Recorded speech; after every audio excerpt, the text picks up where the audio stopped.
Students, आज हम study करेंगे सोशल साइकोलॉजी का एक बहुत इंपॉर्टेंट फिनोमेना सोशल फैसिलिटेशन और उसकी वजूहात।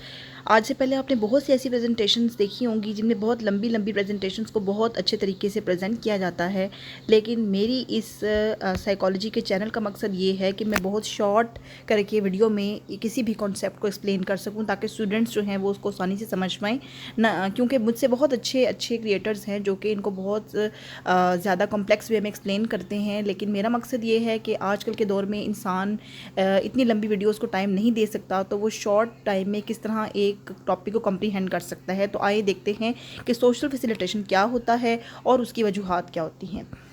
सोशल फैसिलिटेशन क्या है? Social facilitation refers to the tendency for people to perform differently when in the presence of others as compared to when they are alone. Social facilitation एक ऐसा phenomena है जिसमें लोग दूसरों की मौजूदगी में ज़रा डिफरेंट परफॉर्म करते हैं बनिस्बत उसके जब वो अकेले हों। It typically leads to improved performance on simple और well learned tasks and diminished performance on complex और new tasks। अब जिस बंदे को जिस काम में महारत है, जब वो लोगों की मौजूदगी में परफॉर्म करेगा तो बहुत अच्छा परफॉर्म करेगा। लेकिन अगर वो किसी काम में महारत नहीं रखता और उसे लोगों के सामने परफॉर्म करने को कहा जाए तो वो बहुत सादा से टास्क को भी आसानी से परफॉर्म नहीं कर पाएगा।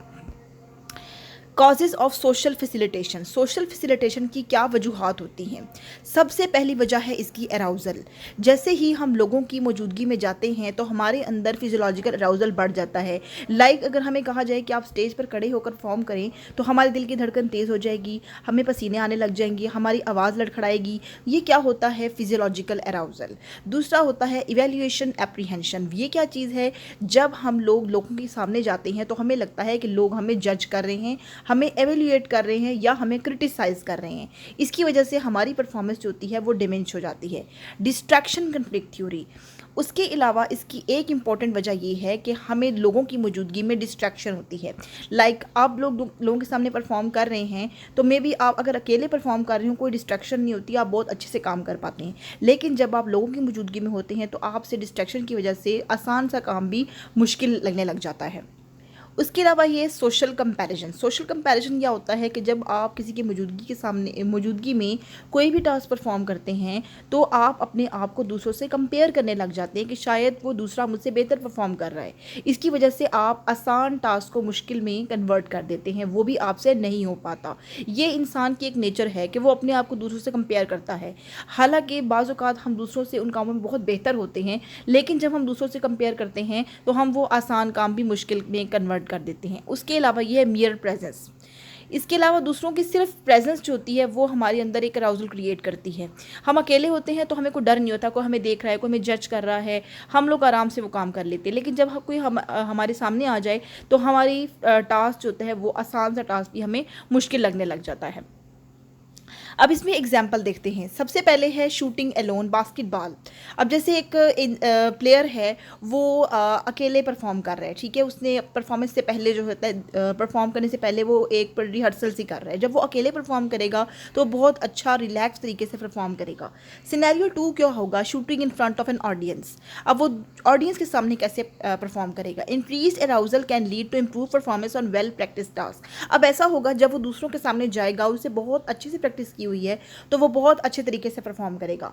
लेकिन अगर उसकी प्रैक्टिस में ज़रा सी भी कमी है तो वो लोगों के सामने सही तरह से परफॉर्म नहीं कर पाएगा, हालांकि वो उस काम में महारत रखता है, ठीक है।